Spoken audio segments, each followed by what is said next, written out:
Hi there, welcome back to Kelly Martin Speaks, and this is another video in my grief journey.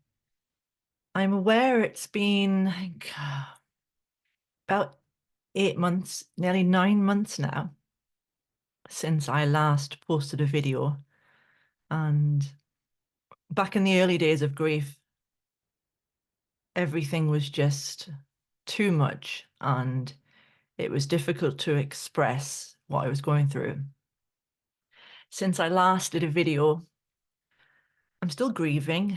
I think I'm about 16 months in now since Michael passed. Um, I still cry. I still have my moments where I get very overwhelmed. And one thing I've learned since all of this is who I want to be part of my life, who I don't want to be part of my life. The journey of grief makes us have a completely different outlook on life, and we often have an identity change, our personality changes, because the old us is no longer here and the new us isn't here either. So we're in that in-between place. And that's where I am right now. One thing I've realized is that I no longer want to live here in my current home. I'm very grateful for it, but it has too many memories. It's too hard, and the area I live in has too many memories.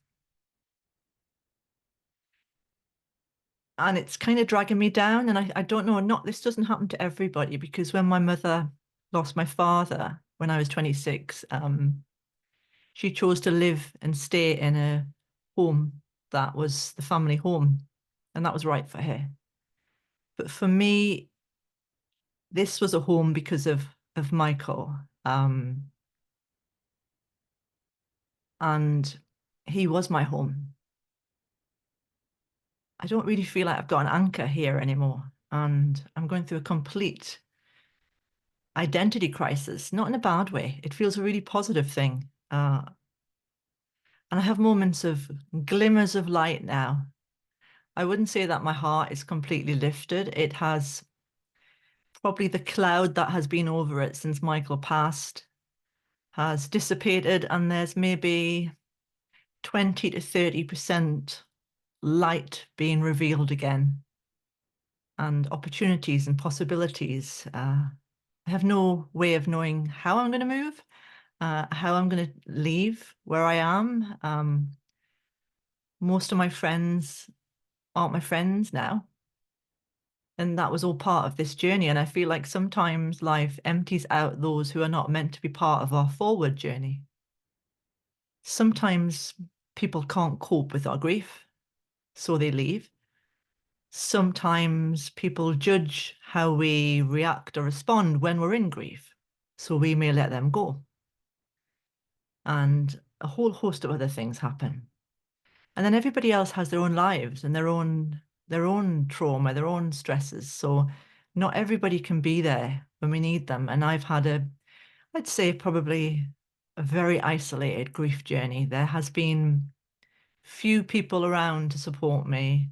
There's been a couple here and there, but most of the time I'm on my own. I'm talking to myself most days. If it wasn't for my mother, I would have nobody to talk to from day to day.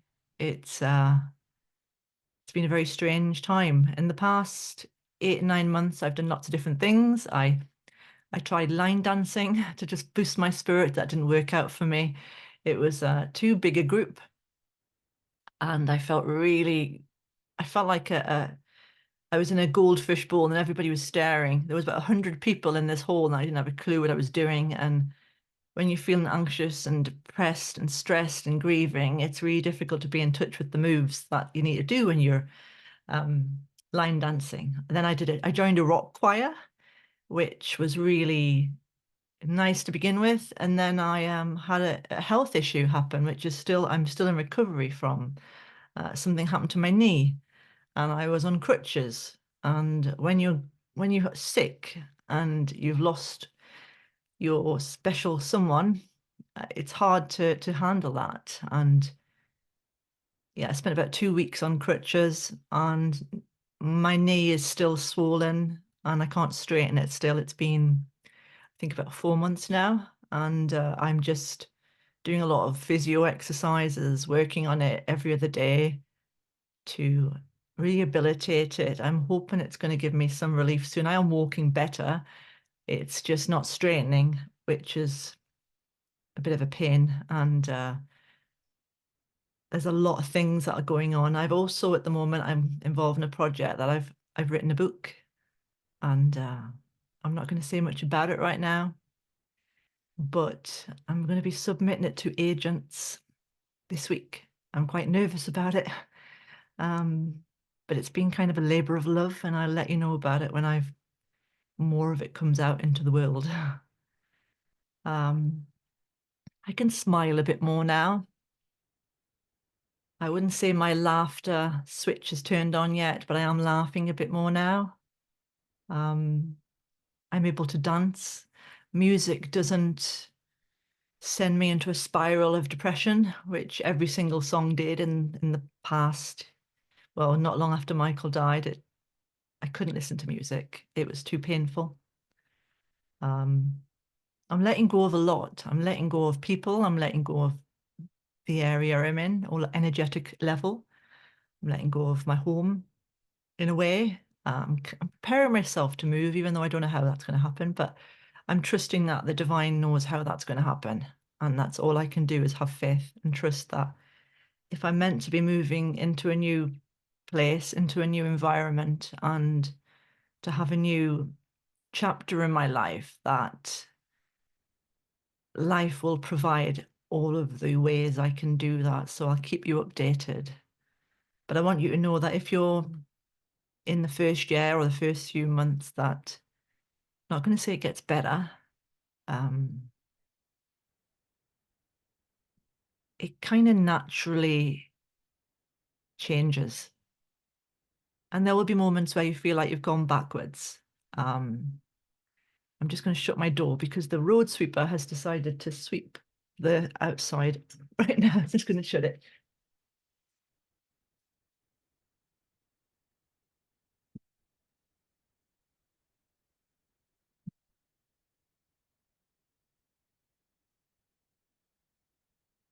So yeah, everything is changing, and you'll find that even the isolation and the loneliness might become less heavy, but there will be moments where you feel like you did in the beginning. I have moments where I'm quite surprised that I go from feeling lighter and then suddenly feeling like he just died yesterday.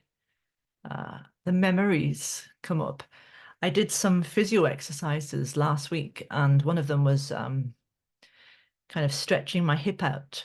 And I've heard a lot about somatic releases, and I never had them before myself. So I was stretching my hip out and holding my ankle. And next thing I knew, I had a memory flash of Michael and how I felt safe and protected almost immediately from when I first met him. And that spiraled me into crying my eyes out on the floor, holding my ankle. So it still happens. And I don't know how long it will take for me to feel lighter. Uh, I'd like to think that as I move forward and that I move from here in some way, however that happens, that because I'm not so smothered in the heaviness and the memories and the responsibility of managing a bigger house when there's just me on my own and everything that comes with that, that I'll be able to see a newness in my life. And I think that's what happens with grief. It has happened in the past. When my dad died when I was 26, I think the first year I just wandered around like a zombie, completely disconnected from everything and everyone. Um, and then there was just like a low level of grief for like about 10 years. And I met Michael, and Michael kind of filled that space in my heart that was so empty. and he lifted me and he held me when I needed it. And after Paul died as well, he did the same. This time's been really different because there hasn't been anybody there to hold me. I've had to learn to hold myself in some of the most rawest, heartbreaking emotions you can ever feel. Um, I haven't felt like I wanted to leave the world anymore, which is a good thing. I did last year. I felt like I kind of feel inspired by some things again. And it's just a process that we all go through. And I think I'm going to stop soon because I think this is a longer video than I meant it to be. But if you're reading that people like us never give up, that's not so much about grief. It's a protest placard from my close friend who passed away in 2022. His second year anniversary is coming up on the 19th of September. And it was just something he used to always say to our group, and it was really inspiring. But yeah, wish me luck with this book. If you're watching, um, I'm anxious and scared because it feels like for some reason it's a baby that I've really nurtured during this grief journey. And it's been a very painful writing process. And it's also been a birthing process. You know, I got to the end of it. The strange, weirdly strange thing, when I finished it before I started editing it, I thought to myself, I need to put extra at the end of it. As I walked across the office to do something, look at a book, or I don't know what it was.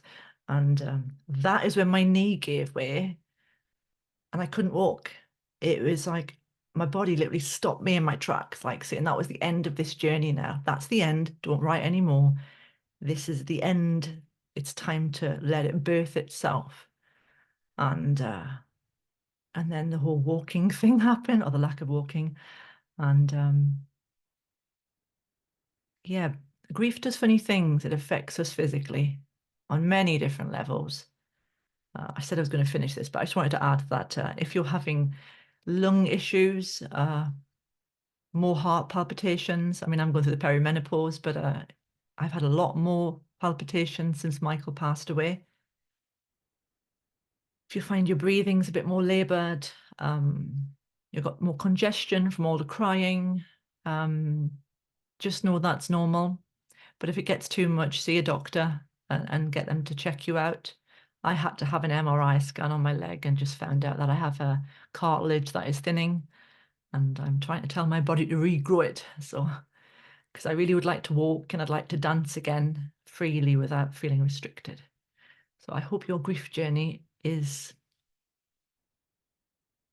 as graceful as possible and that you allow grief just to have its way with you and don't feel like you have to perform or do anything that you don't need to do right now. Just be you, and it doesn't matter how you react, how you're responding, doesn't matter what anybody else thinks. And if you need to let go of people, let them go. And if they've left your life, know that they're going to be replaced by better people in the future. And I'll speak to you soon. Take care.